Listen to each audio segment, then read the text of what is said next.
नमस्कारम। हम पढ़ रहे हैं 10th class biology chapter 6 life processes.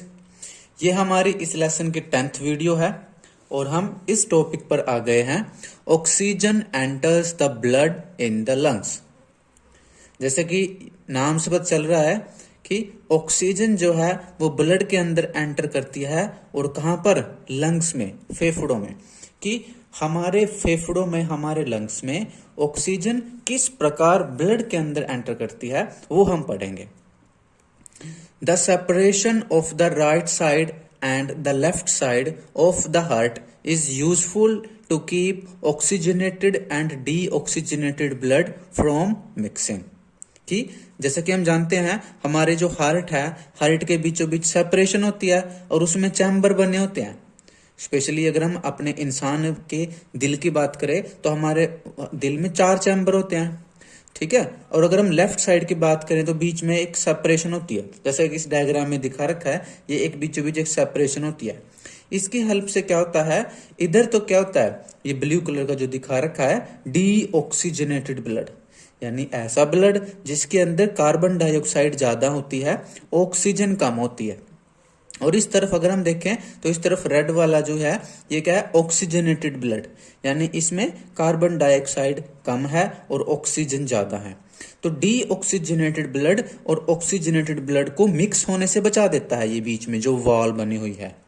इसका फायदा होता है क्योंकि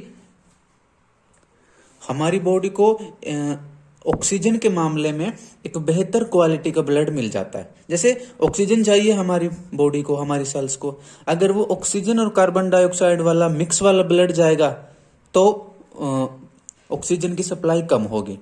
लेकिन अगर हम ऐसा ब्लड भेजेंगे सेल्स के पास जिसमें ज्यादा ऑक्सीजन है तो वो एनर्जी ज्यादा अच्छी तरह से बना पाएगा। Such separation allows a highly efficient supply of oxygen to the body। कि इस सेपरेशन का क्या फायदा होता है, इससे ऑक्सीजन की सप्लाई बेहतर तरीके से होती है हमारे शरीर को, हमारी सेल्स को। This is useful in animals that have high energy needs such as birds and mammals. कि ये जो ऑक्सीजनेटेड और डीऑक्सीजनेटेड ब्लड को मिक्स होने से बचा रहे हैं, इसका फायदा किनको होता है, ऐसे जानवरों को होता है जिनको ज्यादा एनर्जी की आवश्यकता है, जैसे कि पक्षी हैं और मैमल्स हैं। मैमल्स क्या होते हैं, स्तनधारी जानवर, यानी जिनमें ब्रेस्ट होती है, जिनमें स्तन होते हैं, या फिर आप कह लो कि ऐसे जानवर जो दूध देते हैं, ठीक है। जैसे काऊ है, बफलो है। इंसान के केस में भी, इंसान भी मैमल्स में आता है क्योंकि यहाँ भी क्या है, मदर जो है वो बच्चों को दूध पिलाती है। तो ऐसे जानवर जिनको ज्यादा एनर्जी की जरूरत होती है उनमें ये ब्लड सेपरेशन वाला बहुत फायदेमंद होता है तरीका। Which constantly use energy to maintain their body temperature. कि ऐसे ये जानवर जो हैं, बर्ड्स हैं या मैमल्स हैं, इनको ये क्या करते हैं, अपने बॉडी टेम्परेचर को मेंटेन करने के लिए बहुत एनर्जी यूज करते हैं। देखिए 2 तरह के जानवर होते हैं। एक तो वो होते हैं जिनको बोलते हैं वार्म ब्लडेड, जैसे कि ये बात कर रखे यहाँ पर बर्ड्स और एनिमल मैमल्स की बात है। वार्म ब्लडेड, वार्म ब्लडेड मतलब ये ऐसे जानवर होते हैं जिनको आप या तो सर्दी में भेज दो या गर्मी में भेज दो, इनके शरीर का तापमान सेम रहता है। मतलब सर्दी में ये अपने तापमान को कम नहीं होने देते, गर्मी में ये अपने तापमान को ज्यादा नहीं होने देते। इनको बोलते हैं वार्म ब्लडेड। जैसे इंसान वार्म ब्लडेड में ही आता है, जैसे बर्ड्स या मैमल्स वार्म ब्लडेड में आते हैं। देखो कैसे समझो आप, देखो आप जब गर्मी आती है तो गर्मी में भी क्या होता है, हमारे शरीर का टेम्परेचर 37 डिग्री सेल्सियस ही होता है। लेकिन जब सर्दी आती है तो सर्दी में भी बाहर क्या होता है, जैसे गर्मी में अगर आप बात करो, गर्मी जब आती है तो कुछ जगहों पर temperature 40 degree Celsius, 45 degree Celsius और कुछ जगह पर तो 50 डिग्री सेल्सियस भी हो जाता है। लेकिन अगर वहां पर इंसान है तो उसकी बॉडी का टेम्परेचर 37 ही रहता है। वो बाहर अगर ज्यादा है तो वो ज्यादा होने नहीं देता। तो क्या कर लेती है बॉडी, हमें पसीना आने लगता है जिसकी हेल्प से हमारे टेम्परेचर मेंटेन रहता है। लेकिन अगर हम सर्दी में चले जाएं, जैसे सर्दियां जब आ जाती हैं तो टेम्परेचर कितना 10 डिग्री सेल्सियस हो जाता है, 5 डिग्री सेल्सियस हो जाता है, 1 डिग्री सेल्सियस, 0 डिग्री सेल्सियस, है ना। या जम्मू कश्मीर उधर लेह लद्दाख सियाचिन की तरफ देखो तो वहां तो बर्फ ही बर्फ जमी हुई है, वहां तो temperature -10 degree Celsius, -20 degree Celsius, है ना, 0 से भी कम, माइनस में चला जाता है। लेकिन वहां पर भी अगर कोई इंसान है तो उस टाइम उसकी बॉडी का टेम्परेचर 37 ही होता है। सर्दी में क्या कर लेते हैं, बस हम थोड़ा कंबल वंबल डाल लेते हैं और सर्दी ना लगे, लेकिन बॉडी क्या करती है, जैसे कई बार सर्दी में हमारा शरीर कांपने लगता है, कांपने से क्या होता है, बॉडी अपने टेम्परेचर को बढ़ाने की कोशिश करती है। तो ये जो बर्ड्स हैं, ये जो मैमल्स हैं या इंसान है, ये वार्म ब्लडेड कैटेगरी में आते हैं कि चाहे बाहर सर्दी हो इन्वायरमेंट में या चाहे बाहर गर्मी हो, लेकिन बॉडी का टेम्परेचर सेम रहता है इनमें। तो इसलिए इनको ज़्यादा एनर्जी की जरूरत होती है टेम्परेचर को मेंटेन करने के लिए। एक होते हैं जानवर कोल्ड ब्लडेड। कोल्ड ब्लडेड क्या होते हैं कि अगर बाहर इन्वायरमेंट में सर्दी है तो कोल्ड ब्लडेड जो एनिमल है उसकी बॉडी का टेम्परेचर भी कम हो जाता है। अगर बाहर टेम्परेचर बढ़ गया तो उसकी बॉडी का टेम्परेचर भी बढ़ जाता है। वो टेम्परेचर को, अपनी बॉडी के टेम्परेचर को एक नहीं रख पाते, मेंटेन नहीं कर पाते, यानी इन्वायरमेंट के अकॉर्डिंगली उनका टेम्परेचर बढ़ता और घटता रहता है। ऐसे जानवरों को कहते हैं कोल्ड ब्लडेड।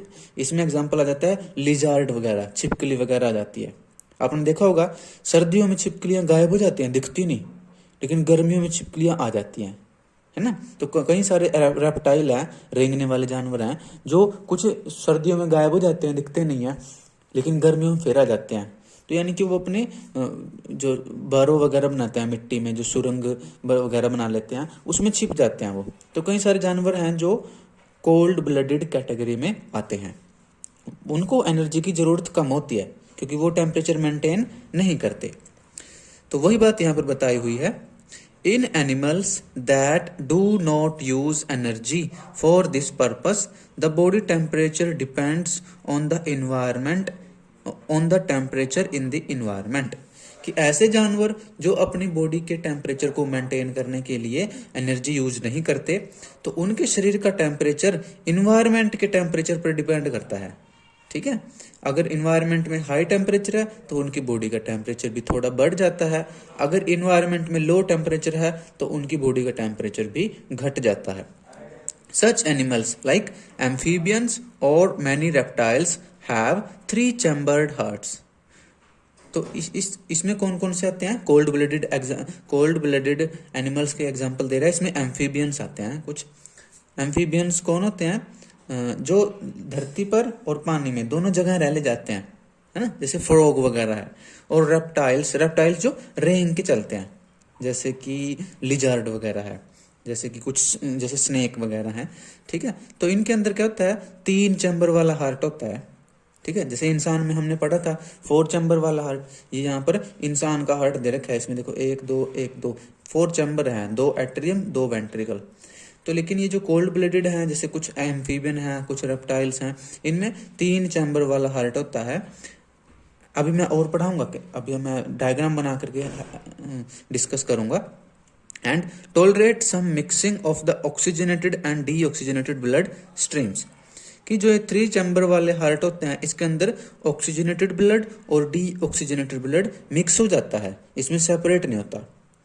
तो इसको अभी हम इसको डायग्राम की हेल्प से हम इसको समझते हैं। देखिए, एक तो होता है 4 चैम्बर्ड हार्ट। क्या होता है, 4 चैम्बर्ड हार्ट। ठीक है, किस में मिलता है ये, ह्यूमंस में मिलता है, इंसानों में मिलता है और पक्षियों में मिलता है ना, यानी कि कुछ मैमल्स में मिलता है, बर्ड्स में मिलता है। ठीक है, क्या होता है इसमें, अगर मैं सिंपल से समझाने की कोशिश करूं तो इस तरह से इसमें 4 खाने बने होते हैं, यानी 4 चैम्बर होते हैं ऐसे। ये सिर्फ मैं रिप्रेजेंट कर रहा हूं समझाने के लिए। ठीक है, तो ऊपर वाले होते हैं, ठीक है, ये क्या होता है, राइट एट्रियम। इसके नीचे होता है राइट वेंट्रिकल। वो इस तरफ होता है लेफ्ट एट्रियम और इसके नीचे होता है लेफ्ट वेंट्रिकल। तो इसलिए 4 खाने होते हैं। तो इसमें किसमें होता है, ह्यूमंस में, बर्ड्स में। अच्छा एक और बात, ये क्रोकोडाइल में भी होता है, क्रोकोडाइल्स में भी होता है, मगरमच्छ में भी होता है। ध्यान रखना, देखो मगरमच्छ जो है क्रोकोडाइल है, हालांकि वो रेप्टाइल्स में आते हैं, अभी हम आगे पढ़ेंगे। और रेप्टाइल के अंदर 3 खाने वाला 3 चैम्बर्ड हार्ट होता है। लेकिन ये क्रोकोडाइल्स अलग हैं, ये रेप्टाइल तो हैं बट इनमें 3 चैम्बर्ड हार्ट नहीं होता, 4 चैम्बर्ड हार्ट होता है। ठीक है, तो क्रोकोडाइल रेप्टाइल में आते हैं लेकिन इनमें 4 चैम्बर्ड हार्ट होता है, और जबकि ज्यादातर रेप्टाइल्स में 3 चैम्बर्ड हार्ट होता है, लेकिन क्रोकोडाइल में 4 चैम्बर्ड हार्ट होता है। तो होता क्या है, इस तरफ से नीचे से या पूरी बॉडी में से लगा लो, पूरी बॉडी में से क्या है, डीऑक्सीजनेटेड ब्लड आता है, डीऑक्सीजनेटेड ब्लड आता है, यानी ऐसा ब्लड जिसमें कार्बन डाइऑक्साइड ज्यादा होती है, ऑक्सीजन कम होती है। और ये डीऑक्सीजनेटेड ब्लड आता है राइट एट्रियम में। राइट एट्रियम से ब्लड चला जाता है राइट वेंट्रिकल में, और राइट वेंट्रिकल से ब्लड चला जाता है कहां पर, लंग्स के पास, फेफड़ों में। फेफड़ों में क्या होता है, इसके अंदर से कार्बन डाइऑक्साइड तो बाहर निकल जाती है ब्लड के अंदर से, और ब्लड क्या करता है, ऑक्सीजन ले लेता है वहां पर, और ऑक्सीजन ले लेता है तो फिर ये ब्लड बन जाता है ऑक्सीजनेटेड ब्लड। कैसे बन जाता है, ऑक्सीजनेटेड। ठीक है, यानी इसमें अब ऑक्सीजन ज्यादा है, कार्बन डाइऑक्साइड कम है। इसको मैं राइट से दिखा रहा हूँ, लाल हो गया भाई, समझ लो, मतलब अच्छा अच्छा, जो ये बन गया ऑक्सीजनेटेड ब्लड। क्या बन गया, ऑक्सीजनेटेड ब्लड, यानी ऐसा ब्लड जिसमें ऑक्सीजन ज्यादा है, कार्बन डाइऑक्साइड कम है। ये लंग्स पे से आया और ये कहाँ आ जाता है, लेफ्ट एट्रियम में।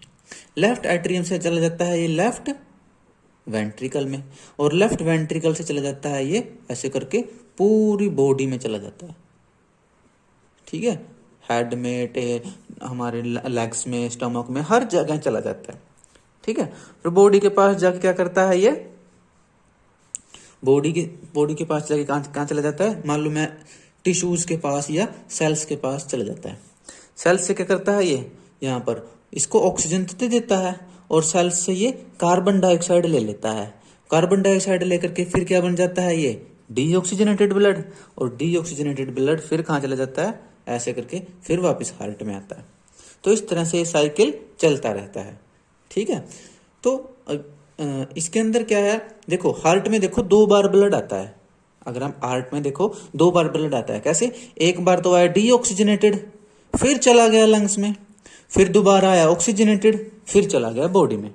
तो देखो ब्लड हार्ट में 2 बार आ रहा है, एक बार डीऑक्सीजनेटेड, फिर एक बार ऑक्सीजनेटेड, और 2 बार ही जा रहा है ना, एक बार डीऑक्सीजनेटेड चला गया, एक बार ऑक्सीजनेटेड चला गया। तो देखो इंसान के अंदर या इन 4 चैम्बर हार्ट वाले एनिमल्स के अंदर 2 बार ब्लड आता है, 2 बार जाता है, इसलिए इसको कहते हैं डबल सर्कुलेशन। क्या कहते हैं, डबल सर्कुलेशन। ठीक है, तो हमारे अंदर, इंसानों के अंदर और काफी सारे मैमल्स के अंदर और पक्षियों के अंदर क्या है, डबल सर्कुलेशन होती है। तो ये तो थी बात 4 चैम्बर्ड वाले हार्ट की। अब हम पढ़ेंगे 3 चैम्बर्ड वाला हार्ट। तो देखिए अब हम पढ़ेंगे 3 चैम्बर्ड हार्ट।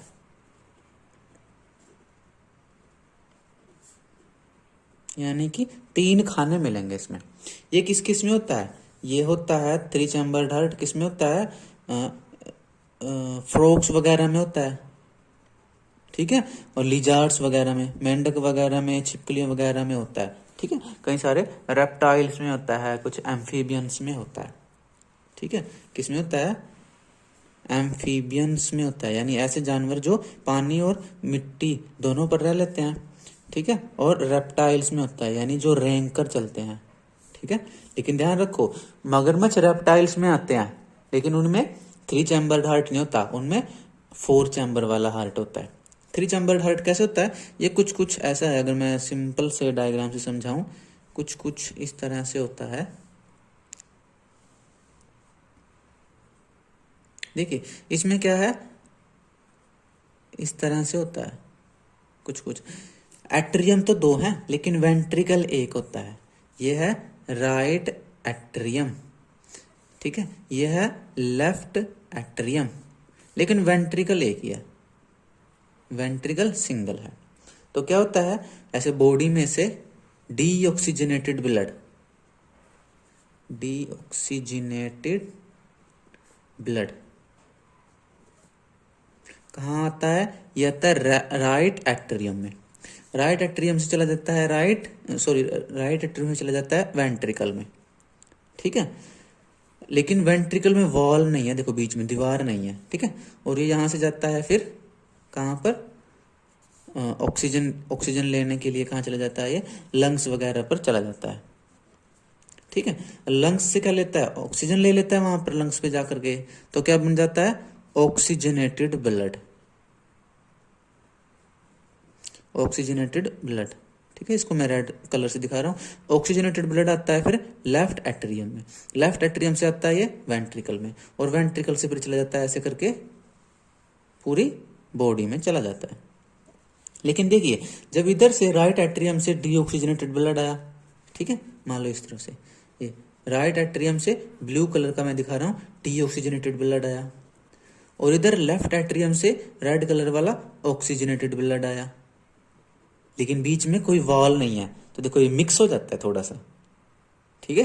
यही बात हम पढ़ रहे थे एनसीईआरटी में कि यहाँ पर बीच में सेपरेशन नहीं है, तो डीऑक्सीजनेटेड ब्लड और ऑक्सीजनेटेड ब्लड थोड़ा मिक्स हो जाता है, ठीक है। फिर यहाँ से जब जाता है ये थोड़ा मिक्स हुआ हुआ लंग्स पे जाता है और थोड़ा मिक्स हुआ हुआ बॉडी में जाता है, ठीक है। जाने की तो नालियां अलग हैं, ठीक है, लेकिन यहाँ पर तो मिक्स हो गया, अब मिक्स होकर ये लंग्स पे जा रहा है, मिक्स होकर ये बॉडी पे जा रहा है, ठीक है। बॉडी से फिर ऐसे ये कहाँ चला जाता है, सेल्स के पास चला जाता है, सेल्स को क्या कार्बन डाइऑक्साइड सेल्स से ले लेता है, सेल्स को ऑक्सीजन दे देता है, और फिर ये बन जाता है डीऑक्सीजनेटेड, फिर इधर आ जाता है ऐसे, तो ऐसे चलता रहता है। तो यहाँ पर भी देखो ब्लड दो बार आया, देखो एक बार राइट एट्रियम में आया लंग्स पे गया, लेफ्ट एट्रियम में आया बॉडी पे गया, तो ये यहाँ पर भी क्या हुआ, दो बार ब्लड आया हार्ट में और दो बार गया, तो इसलिए यहाँ पर भी क्या होती है, यहाँ पर भी डबल सर्कुलेशन, ठीक है। तो हमने देखा था 4 चैम्बर्ड हार्ट में भी डबल सर्कुलेशन थी, है ना, बर्ड्स वगैरह में और मैमल्स वगैरह में, है ना, स्पेशली इंसानों में हमने देखा था। और यहाँ पर भी क्या है, एम्फीबियन और रेप्टाइल्स यानी फ्रॉग्स वगैरह, लिजर्ड वगैरह, इनमें भी क्या है, डबल सर्कुलेशन होती है। अब हम पढ़ेंगे 2 चैम्बर वाला हार्ट, 2 चैम्बर्ड हार्ट, यानी इसमें 2 खाने मिलेंगे। सिंपल सा है ये, कैसा होता है, अच्छा ये किस में होता है, फिशेज में होता है, मछलियों में मिलता है। कैसा है ये, कुछ कुछ अगर मैं सिंपल से डायग्राम बनाऊं, कुछ कुछ ऐसा होता है,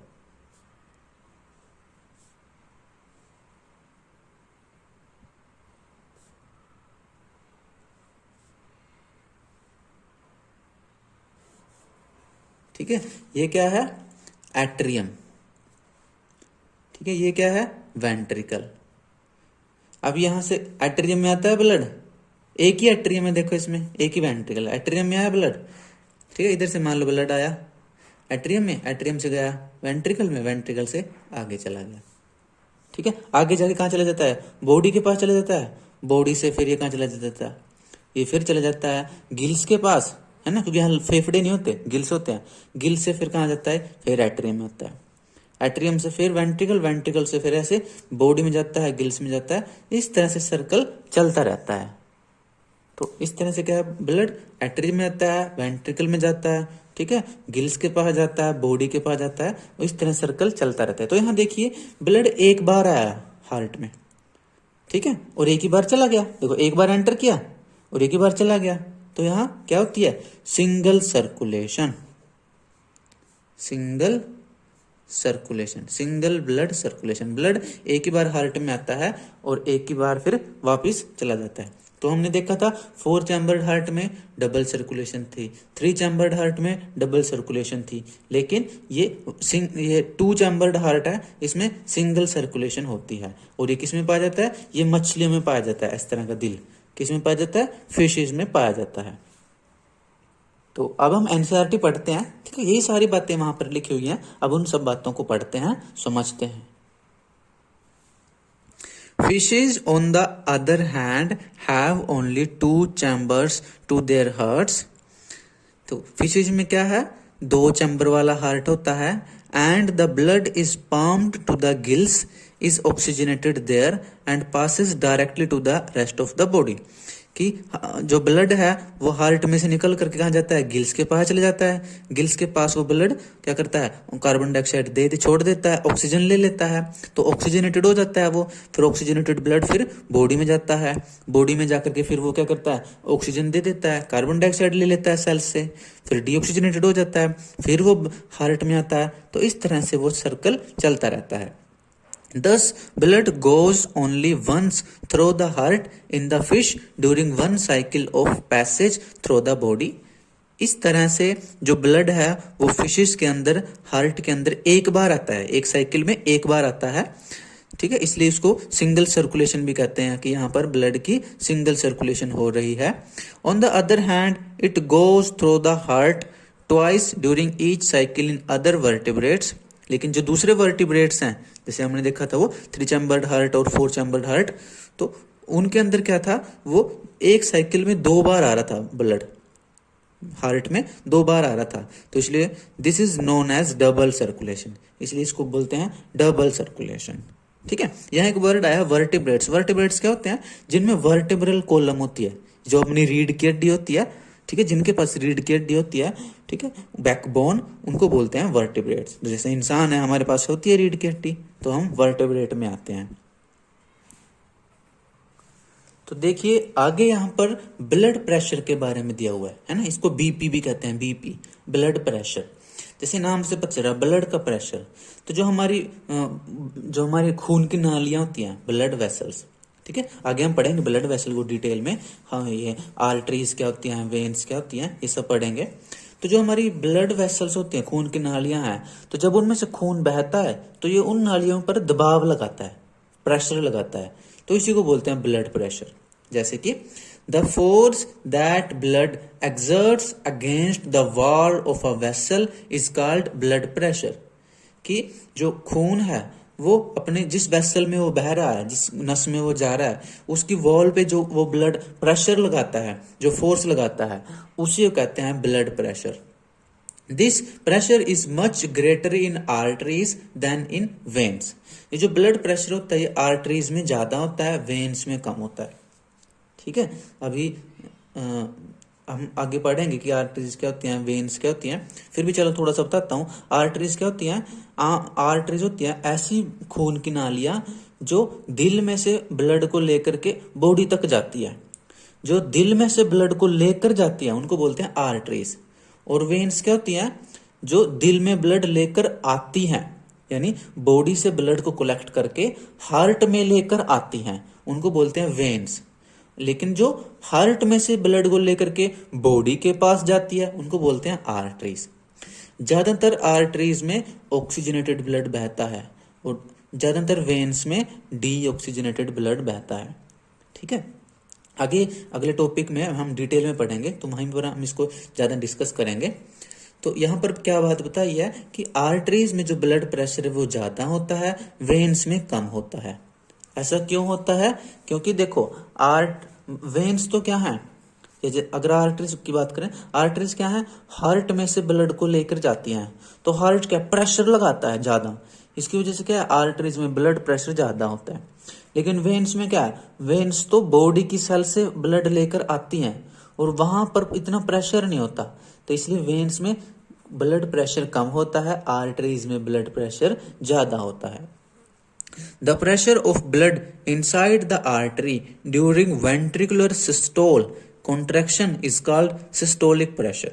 देखो जब हमारा हार्ट जो है ऐसे सिकुड़ता है, ऐसे प्रेशर लगाता है, उसको बोलते हैं वेंट्रिकुलर सिस्टोल, है ना, क्योंकि वेंट्रिकल दबाव लगाते हैं, ऐसे ऐसे सिकुड़ते हैं, कॉन्ट्रैक्ट करते हैं, तो ब्लड मूव करता है। तो जब वेंट्रिकुलर सिस्टोल, जब हमारा हार्ट सिकुड़ता है, हमारे हार्ट के वेंट्रिकल्स कॉन्ट्रैक्शन करते हैं, ठीक है, उस टाइम पर जो ब्लड प्रेशर होता है उसको बोलते हैं सिस्टोलिक प्रेशर, यानी कि सिस्टोल के टाइम पर जो प्रेशर होता है उसको बोलते हैं सिस्टोलिक प्रेशर, ये ज्यादा होता है। And pressure in artery during ventricular diastole relaxation is called diastolic pressure. लेकिन जब हमारे हार्ट के जो वेंट्रिकल्स हैं वो रिलैक्स करते हैं, है ना, रिलैक्स करते हैं, उसको बोलते हैं डायस्टोल। जब वो रिलैक्स करते हैं उस टाइम पर जो आर्टरीज में ब्लड प्रेशर होता है उसको बोलते हैं डायस्टोलिक प्रेशर। देखिए, जब वेंट्रिकल्स कॉन्ट्रैक्ट करते हैं उसको बोलते हैं वेंट्रिकुलर सिस्टोल, ठीक है, और उस टाइम पर ब्लड प्रेशर ज्यादा होता है उसको बोलते हैं सिस्टोलिक प्रेशर, ठीक है, आर्टरीज में। और हम आर्टरीज वाला ब्लड प्रेशर ही मापते हैं क्योंकि वेन्स में तो कम ही होता है। और जब जब ये वेंट्रिकल्स रिलैक्स करते हैं उसको बोलते हैं वेंट्रिकुलर डायास्टोल, ठीक है, और उस टाइम पर जो ब्लड प्रेशर होता है उसको बोलते हैं डायास्टोलिक प्रेशर, ठीक है। जब रिलैक्स कर रहे हैं वेंट्रिकल्स इसलिए ये कम होता है। The normal systolic pressure is about 120 mm of Hg, ठीक है। तो जो सिस्टोलिक प्रेशर है एवरेज अगर हम नॉर्मल बात करें तो 120 mm ऑफ Hg होता है। And diastolic pressure is 80 mm of Hg। कि नॉर्मल एक अडल्ट में एक नॉर्मल बात करें तो सिस्टोलिक प्रेशर होता है वो ज्यादा, देखो 120 mm ऑफ Hg, और डायस्टोलिक प्रेशर कम कितना होता है 80 mm ऑफ Hg, ठीक है। देखिए, अगर आप डॉक्टर पे दवाई लेने गए हो या आप किसी आप अपने रिलेटिव को लेकर गए हो तो आपने वहां पर बीपी मापते हुए देखा होगा, बीपी ब्लड प्रेशर मापते हुए देखा होगा। इस तरह देखा होगा, डॉक्टर एक पट्टा सा लगा देता है, एक ही गुब्बारा सा होता है, ठीक है, और एक ऐसी मशीन सी होती है उसमें से एक लिक्विड सा जाता है, ऊपर जाता है नीचे जाता है। डॉक्टर स्टेथोस्कोप लगा करके उसकी हर वो बीट्स भी सुनता रहता है, ठीक है। तो इसको क्या बोलते हैं, इस मशीन को बोलते हैं स्फिग्मोमैनोमीटर, ठीक है, यहाँ लिख रखा है, देखो ये लिख रखा है स्फिग्मोमैनोमीटर। ये ब्लड प्रेशर मापने की मशीन है। अगर मैं बताऊं, आज मैं डॉक्टर के पास गया था, कल भी गया था, कई दिनों से मेरी तबीयत काफी कम खराब चल रही है, तो आज मेरे ब्लड टेस्ट भी हुए थे, तो उन्होंने बताया कि टाइफाइड है आपको, कल फिर ब्लड टेस्ट होंगे। लेकिन मैं क्यों बता रहा हूँ, आज उन्होंने मेरा बीपी भी मापा, कल भी मापा था, आज भी मापा, ठीक है। तो यही वाली मशीन थी स्फिग्मोमैनोमीटर। तो जैसे इसमें राइट हैंड दिखा रखा है मेरा, उन्होंने लेफ्ट हैंड से मापा था। किसी भी माप से लेफ्ट हैंड पे लगा सकते हैं, राइट हैंड पे भी लगा सकते हैं, दोनों से माप सकते हैं। तो मेरे लेफ्ट हैंड पे लगा करके वो नर्स थी या कोई डॉक्टर इंटर्न थी, ठीक है, तो वो एक मैडम थी, उसने ब्लड प्रेशर चेक किया।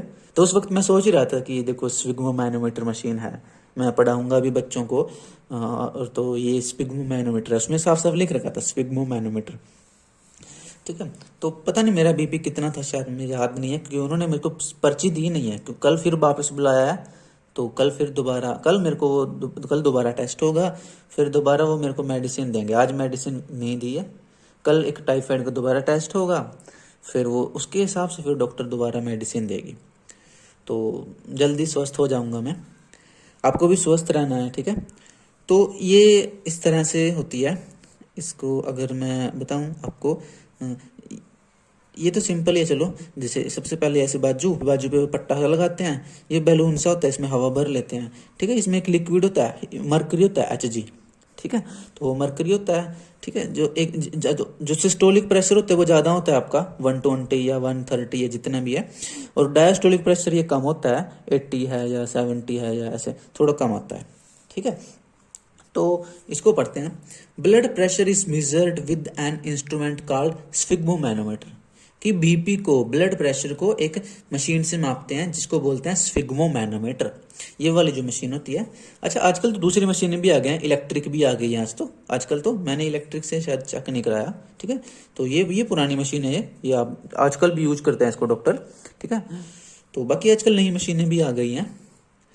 High blood pressure is also called hypertension and is caused, तो जो जब किसी का हाई बीपी हो जाता है ना, हाई बीपी हो जाता है, उसको बोलते हैं हाइपरटेंशन, बीपी बढ़ गया, हाइपरटेंशन, हाइपर बढ़ जाना। And is caused by the construction of arterioles which results in increased resistance to blood flow, कि अब बीपी कब बढ़ता है, जब ये जो ब्लड वेसल है ना, अगर ये सिकुड़ जाए, कॉन्स्ट्रिक्ट हो जाए, पतली हो जाए, पतली होने पे क्या है, ब्लड पे प्रेशर, ब्लड ज्यादा प्रेशर लगाएगा क्योंकि रास्ता कम रह जाता है, ठीक है। तो हाइपरटेंशन कब होती है, जब हमारी जो आर्टरीज हैं या आर्टरियोल्स, मतलब पतली पतली आर्टरीज, ठीक है, पतली पतली बारीक बारीक आर्टरीज, छोटी छोटी पतली पतली, उनके अंदर अगर उनकी मोटाई कम हो जाए, उनकी विड्थ कम हो जाए, वो कॉन्स्ट्रिक्ट कर जाए, सिकुड़ जाए, तो ब्लड प्रेशर बढ़ जाता है। और उस टाइम पर क्या होता है, ब्लड प्रेशर इंक्रीज कर जाता है, हाइपरटेंशन हो जाती है। ठीक है, तो अगर ये ढीली हो जाए, ज़्यादा चौड़ी चौड़ी हो जाए, तो ब्लड प्रेशर कम हो जाता है। ठीक है, तो जब हाइपरटेंशन हो जाता है, it can lead to the rupture of an artery and internal bleeding. कि अगर हाइपरटेंशन हो जाए, यानी बहुत ज़्यादा बीपी हो जाए, है ना, ब्लड प्रेशर ज़्यादा हो जाए, तो ये आर्टरीज फट जाती हैं। ब्लड इस पर ज़्यादा प्रेशर लगेगा तो फट सकती हैं, आर्टरीज फट सकती हैं। ठीक है, रप्चर ऑफ एन आर्टरी यानी आर्टरी फट सकती है। और इंटरनल ब्लीडिंग, और जहाँ से अंदर से फटेगी वहाँ पर क्या है, अंदर ही अंदर खून निकल आएगा, इंटरनल ब्लीडिंग हो जाएगी, अंदर ही अंदर टिश्यू के बीच में ब्लड बहने लगेगा। तो ये क्या है, एक डेंजरस स्थिति है ना, तो ये नुकसानदायक स्थिति होती है। तो ये था हमारा आज का टॉपिक। मैं रिक्वेस्ट करता हूँ कि आप अपनी एनसीईआरटी बुक से इस टॉपिक को जरूर पढ़िएगा, और मिलेंगे अगले टॉपिक के साथ अगली वीडियो में। तब तक के लिए मन लगाकर पढ़ते रहिए, मज़े में पढ़ते रहिए, खुश रहिए, और अपने स्वास्थ्य का ध्यान रखिए। नमस्कारम।